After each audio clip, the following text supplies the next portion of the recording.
The wind carried the scent of wheat and dust as it slipped through the prairie, brushing the tall grass like a whisper of secrets long buried. The sky hadn't yet turned gold, but the earth was already beginning to stir, birds rustling in branches, mice scurrying unseen, and somewhere beneath that vast, aching sky, a girl walked barefoot into the unknown.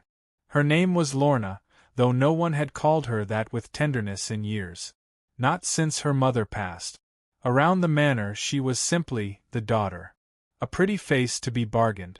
A quiet presence meant to please. She had learned to carry herself with grace, to lower her eyes when the minister's son spoke too loud, to hold her tongue when her father's dinner guests discussed land and cattle as if hearts were currency. She wore politeness like a corset, tight, restrictive, and invisible to everyone but her. This morning, she wore no corset at all. Only a faded lavender dress too light for the cool breeze, a wool cloak borrowed from a servant's hook, and a satchel carrying a tin of dried apples, a small Bible she didn't believe in, and a torn map inked in her own hand. Her boots had been left at the creek's edge 2 miles back. They made too much noise. She walked silently now, every footstep measured like a prayer. Behind her lay a life planned by others. A wedding 6 days away to a man named Charles Penbrook, heir to a real fortune and owner of the coldest eyes she'd ever seen. He spoke in compliments as though reading a script, never noticing that she flinched each time he praised her obedience or her respectable silence. He had kissed her gloved hand once and said, "You'll make a fine lady yet." With the right guidance, of course. That evening, she had stared at the lace dress in her room and thought only of nooses. Her father had called it a fine match. Her aunts had clucked and fussed about venues. No one asked her if she could breathe. The night before her escape, Lorna had stood at the back porch long after the lamps were blown out. The moon was a sliver of bone above the fields. Somewhere in the distance, a coyote howled, and for a moment, she imagined what it would feel like to simply run. To leave lace and expectations behind. To be nothing more than a girl with dirt under her nails and the wind in her hair. At dawn, she left. Each mile away from town felt like something loosening in her chest. She followed the path of the creek, weaving through dry underbrush, clambering over old stone fences swallowed by weeds. Her map was simple: northwest to the edge of the woods, then west to where the land grew wild and unclaimed. She didn't know what she was walking toward, only what she was walking from. By noon the sun was high and fierce, pressing down on her like a judge. Her feet ached. Her lips cracked. But she didn't stop. She passed a grove of cottonwoods, their leaves hissing gently as though warning her of something just beyond the bend. She ignored them. There was no turning back now. She had told no one. Not even the cook's daughter, who once slipped her secret novels and wildflower seeds. Once, she heard hooves behind her. She crouched low in the thicket, heart galloping against her ribs. But it was only a rider heading south, far in the distance. She held her breath until the sound faded. Every step after that felt sharper, more dangerous. The world was no longer drawn in safe, neat lines. As evening approached, the trees thickened. The prairie gave way to pine and cedar. The air grew cooler, the light slanted and dappled. She had never seen woods this dense. Every crackle of branch or flutter of wing set her nerves alight. But it was also the first place that felt honest. Nothing in these trees asked her to smile. She made a small fire in a hollow between roots, ate 2 slices of dried apple, wrapped her cloak tighter. Her hands were scraped, her hair tangled. But she felt real. That was the word. Not proper or lovely or dutiful. Just real. Still, the fear crept in. It came in waves. What if someone found her? What if Charles followed? What if she had no future beyond this forest? The map led only so far. Beyond that was chance and wilderness. She thought of turning back only once, in the cold hour before dawn when the fire was embers and the silence pressed too loud against her skull. But then, somewhere in the trees, she heard the slow, deliberate snap of a branch. She froze. Not a deer. Not wind. Too intentional. For a long moment, She sat perfectly still, breath shallow, hands trembling. Nothing moved. And then, nothing still. She saw him. Not fully. Just the shape of him between two trunks, tall and motionless, the edge of a cloak shifting with the wind. He stood there as if carved from the forest itself, neither threat nor welcome. Watching. Her pulse kicked. But he didn't move toward her. Didn't call out. She blinked and he was gone. She didn't sleep after that. Not out of fear, exactly, but something stranger. Like the feeling of being read without shame. Known, perhaps, though she didn't yet know by whom. In the morning, she found a pile of wild berries left by her fire. She stared at them, then looked toward the trees. She didn't speak. Only ate two. Left the rest. That afternoon, she walked deeper into the forest. Her footsteps grew quieter. Her eyes learned the dance of shadow and sun through branches. And she began to feel, though she couldn't say why, that she was not alone. And maybe that was no longer a reason to run. Behind her, lace dresses yellowed in a darkened room. Before her, the wild stirred. She kept walking. And somewhere behind the veil of trees, so did he. The forest did not greet her with warmth. It accepted her the way mountains accept snow, indifferently, silently. Days passed beneath the canopy where light filtered through pine needles like threads from some frayed golden cloth. She spoke to no one. Slept in hollows beneath trees. Ate berries, roots, and whatever small kindness the wilderness allowed her to earn.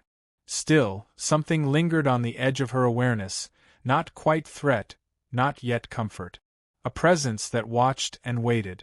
The second morning, she woke to find her fire had been stirred. Not smothered, not stolen, just gently tended. The wood stacked a little neater. The embers still warm though she'd long since drifted into uneasy sleep. She crouched near the remains, fingers grazing where another had touched. The feeling that someone had been near, someone who understood the rhythm of silence, sank deep into her bones. She did not call out. Words would have broken something sacred.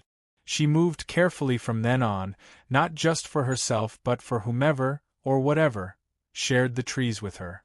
When she foraged, she left part of her gatherings behind. When she washed in the creek, she kept one eye on the trees. The sensation of being watched no longer unsettled her. It began to feel like company. Not the suffocating gaze of Pembroke, with his calculating smirk and polished boots, but something earthbound, older.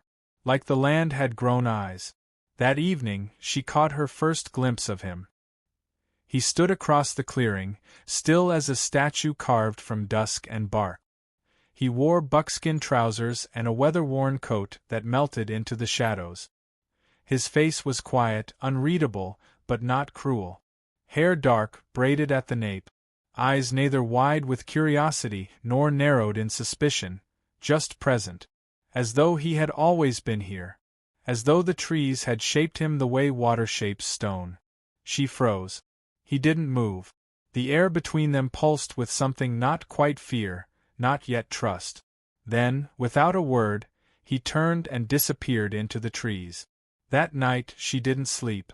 She sat up by her fire, arms wrapped around her knees, listening to every rustle and sigh.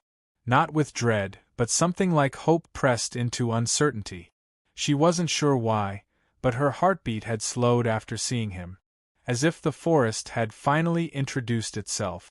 The next morning, a rabbit carcass hung near her fire. Skinned clean. Still fresh. She stared at it for a long time. Then took it down, buried it. She couldn't bring herself to eat what she hadn't earned. But her fingers trembled, not from fear, but from the knowledge that someone cared enough to leave it. Someone was watching not to judge, but to protect. Later that day, she followed the creek to gather water. As she knelt, she saw movement in the corner of her eye. She turned quickly, breath-catching, but saw nothing. Only the ripple of leaves. A feather tucked in the crook of a branch that hadn't been there before. White-tipped, black-spined. A gift or a sign, she couldn't tell.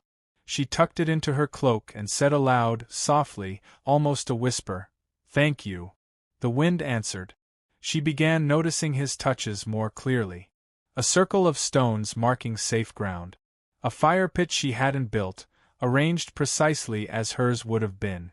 He never came close, never crossed whatever invisible line he'd drawn. But his presence grew like ivy around her solitude. She spoke sometimes to the air, unsure if he heard. Stories about her mother's laugh, about a time she fell from a horse and didn't cry until the stable was empty.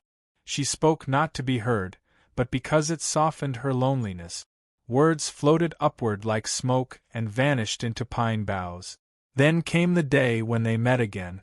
She had wandered farther than usual, trailing a deer path that split into two. The light shifted suddenly, shadow swallowing the warmth. She stepped into a quiet glade, and there he was, kneeling beside a trap, fingers working gently to free a struggling fox. His movements were slow, reverent, as though even wild things deserved dignity. She didn't speak.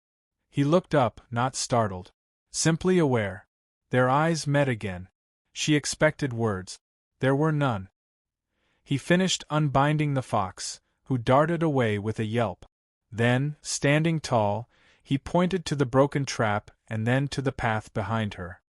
His voice, when it finally came, was low and grounded. Many walk these woods. Not all walk with care. She nodded, unsure if she should thank him, apologize, or leave. He stepped aside and gestured toward the safer path. His eyes searched hers not with suspicion, but with quiet understanding. She walked past him, slowly. As she did, he said nothing more. She didn't ask his name. He didn't ask hers. That night, she carved a small wooden figure by the fire. A woman standing on a tree stump, cloak swirling. She set it near the stones he had once arranged for her. Not an offering. A message. I see you too. The next morning, the figure was gone. In its place sat a bead-strung leather cord. Simple. Beautiful. Useful. She looped it around her wrist. Over the following days they saw each other more. Never close enough to touch. Always with the forest between them.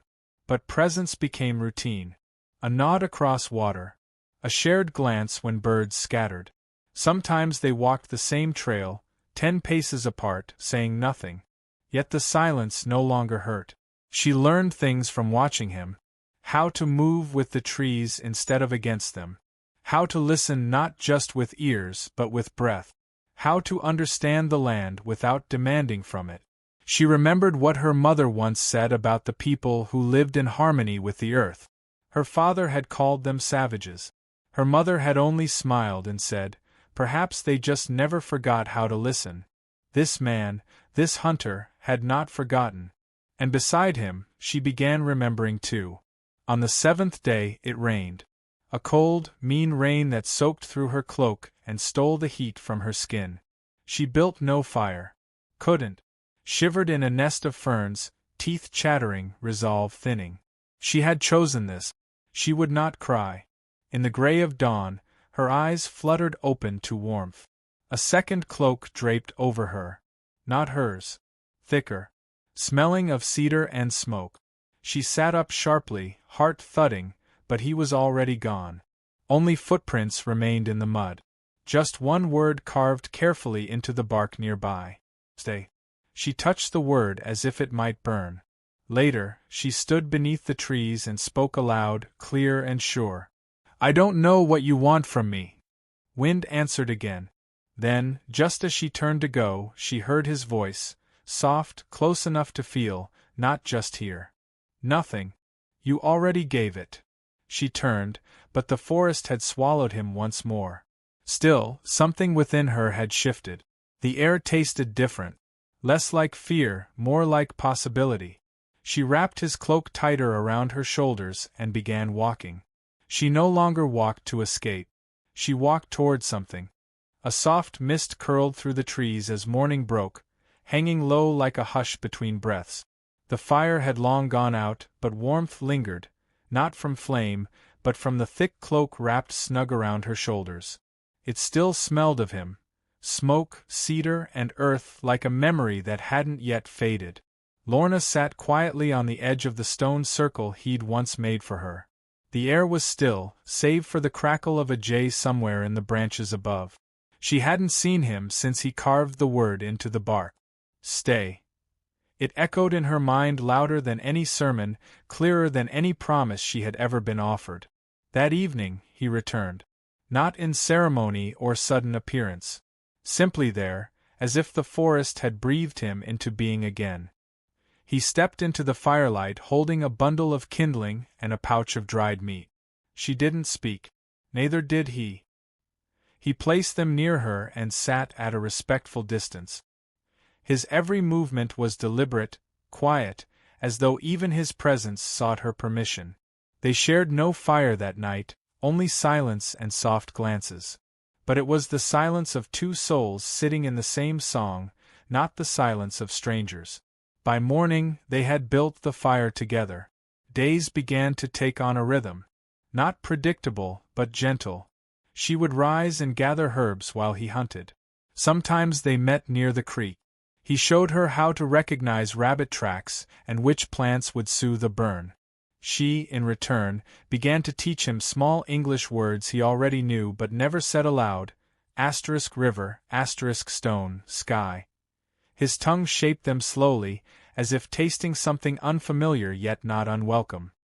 He was a man of few words, but each one felt placed with purpose. His name, she learned on the fourth day, was Tyanata.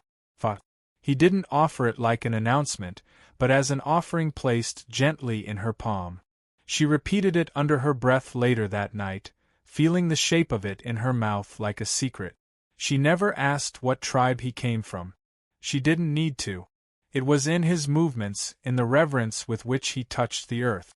He walked like someone who belonged to the land, not the other way around. When he knelt to drink from the stream, it looked like prayer. They built small things together. Not homes, not yet, but shared spaces. A place to sit beside the water.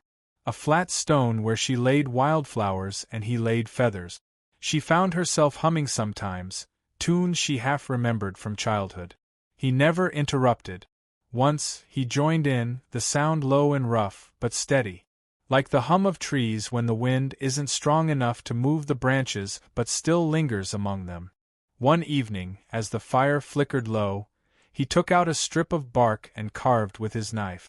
She watched quietly until he held it out. Her name, not as others had said it, clipped and duty-bound, but shaped in soft curves and long lines. Lorna. As if he'd listened to the way she whispered it to the stars. In return, she embroidered a piece of cloth with a small, rising sun. He accepted it with a nod, folding it like treasure into a pouch near his heart. They did not speak of the past, not in full. She told him bits, how the lace of her wedding dress had choked her before it ever touched her skin. How her father had spoken more to his ledgers than to his daughter. How Charles had held her wrist too tightly the day he first kissed her knuckles and called her his prize. Tyanata did not judge. He listened. Fully. The way few people ever had. He told her of his mother, who taught him to read the language of leaves. Of his father, who died beneath the same stars they now slept under. He said their names only once, then let them rest. One afternoon, she cut her palm on a flint stone while sharpening root. She winced and held it up, blood welling. He stepped forward, wordless, and knelt before her. From his satchel, he pulled a salve, thick and smelling of pine. His fingers worked gently over her skin. Not possessive, not hesitant, just sure. She felt something flutter in her throat, not from pain, but from the way he treated her as something sacred, not fragile. She didn't pull away. Later, when he handed her the bandaged hand back as though returning something borrowed, he met her gaze and said softly, "You are not broken." She didn't answer, but tears slipped silently down her cheeks. He didn't reach to wipe them. He simply sat beside her until they passed. Their closeness grew not from sudden declarations, but from hundreds of moments strung together like beads. A shared smile over a clumsy squirrel. The way he stepped aside so she could walk ahead. The way she turned to make sure he was following. They were building something neither had planned for but both understood. One evening, while rain tapped gently on the cedar branches above, she whispered, "I don't know what comes next." Tyanata turned toward her, eyes reflecting firelight. "Then we will go one step at a time." The simplicity of it settled into her chest like warmth. No promises, no cages, just a path, walked together. The next day, he led her to a small clearing beyond a ridge. There, the land opened like a held breath. A stream wound through the middle, and berries clustered along the edge. The trees stood wide and strong, like guardians. He said nothing at first, just watched her as she took it all in. "This was my mother's land," he said eventually. "Before the boundaries, before the map. It still remembers her." She touched a tree trunk reverently. He stepped forward and looked toward her, voice low. "If you stay, it can remember you too." She turned to face him. His words didn't bind her. They offered. "I don't want to be claimed," she said. "I don't claim," he answered. She nodded. They stood in the clearing a long while, no longer two strangers tangled in silence, but something gentler, deeper. The kind of knowing that doesn't require speech. That night, as they sat by the fire, Lorna took his hand. He didn't flinch, didn't press. Just allowed. She placed her other hand over his and said, "I think this is the first time I've felt like I belong to myself." Tyanata smiled, slow and soft, like dawn pushing through mist. "You always did," he said. "You just needed somewhere quiet enough to hear it." The wind rose gently, rustling the trees like an exhale. Stars blinked above them, ancient and unblinking. And in that stillness, something unspoken took root between them. Not love as lightning, but love as soil, deep, nourishing, patient. They stayed in that moment, not knowing yet what storms would come, only that whatever it was, they would walk into it side by side. The sky that morning was a canvas of stillness, soft with cloud cover but heavy with the kind of silence that warned of change. Lorna stood at the edge of the clearing, her palms resting on the bark of a wide ash tree, her eyes following the gentle bend of the stream below. Tyanata was out hunting, his bow slung across his shoulder at first light, a promise in his nod that he'd return by dusk. She trusted it, trusted him. The days they'd built together wove between them like strands of rivergrass, quiet, durable, impossible to explain to anyone who hadn't lived among trees and smoke and slow blooming warmth. She didn't hear the hoofbeats at first. They came muffled by moss and memory. But something inside her stiffened, an instinct, a buried tremor. Then the wind shifted, and with it, the unmistakable sound of reins being drawn, the low murmur of male voices, and the clink of spurs brushing against stirrups. She turned slowly. Two riders stood at the edge of the treeline. One tall, wrapped in a wool coat the color of stale cream. The other shorter, rounder, clearly a hired hand. But it was the first who made her bones turn to ice. Charles Pembroke. Even now, beneath dust and travel, his boots gleamed. His gloves, though worn, were perfectly stitched. His eyes, pale as morning frost, scanned the clearing not with wonder but calculation. He didn't dismount.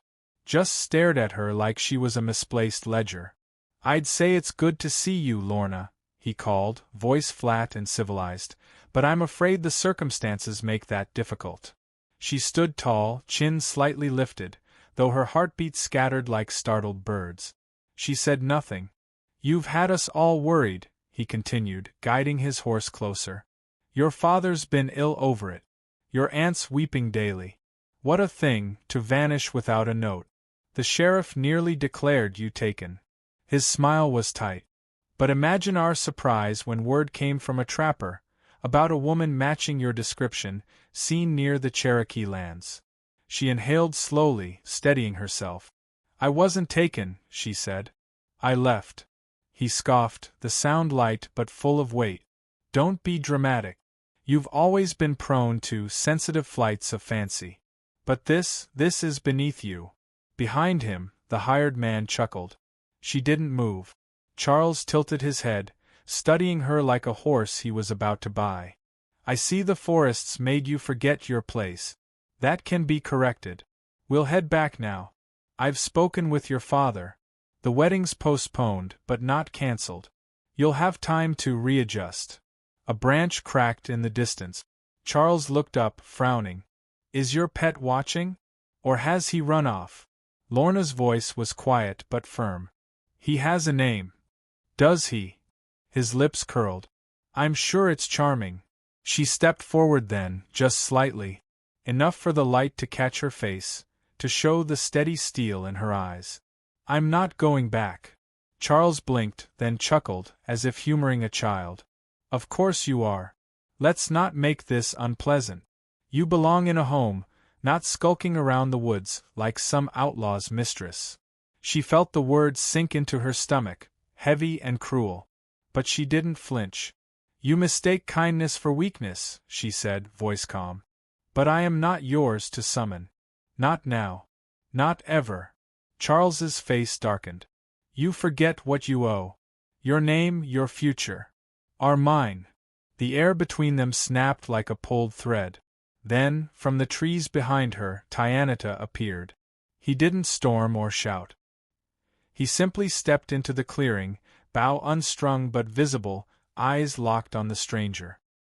His steps were silent, but his presence filled the space like thunder. Charles stiffened. His horse sidestepped nervously. Lorna didn't turn, but she felt Tyanata come to stand beside her, solid and sure. His arm brushed hers. No words passed between them. None were needed. Pembroke's sneer deepened. So this is what you've chosen. A life in mud. A name no one can pronounce. Living off scraps and stories. Tyanata didn't respond. But his gaze did not falter. Lorna's voice held no tremble. I've chosen peace. I've chosen truth. I've chosen someone who sees me. Charles looked between them. Whatever confidence he'd worn into the forest began to wilt. He turned his horse sharply. You'll regret this. When winter comes. When the land forgets you. He glanced at Tyanata one last time. And when he tires of you. He didn't wait for a reply. He rode off, faster than he'd arrived, his hired hand scrambling to follow. The sound of their hooves faded, swallowed by pine. Silence returned. Lorna stood still for a long moment, the shape of the confrontation still clinging to her skin like smoke. Then she exhaled and turned to Tyanata. I didn't know what I would say, she admitted. You said only what was needed. They stood beneath the ash tree, the breeze lifting strands of her hair, the earth settling again.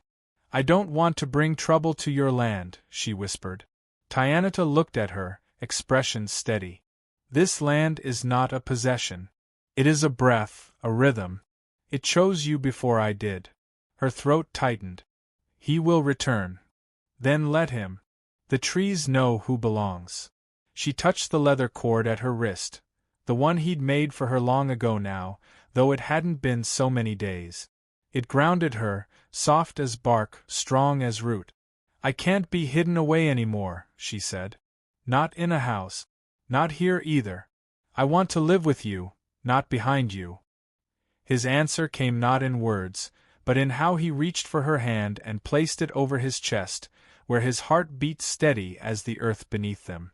You walk beside me, he said. Always.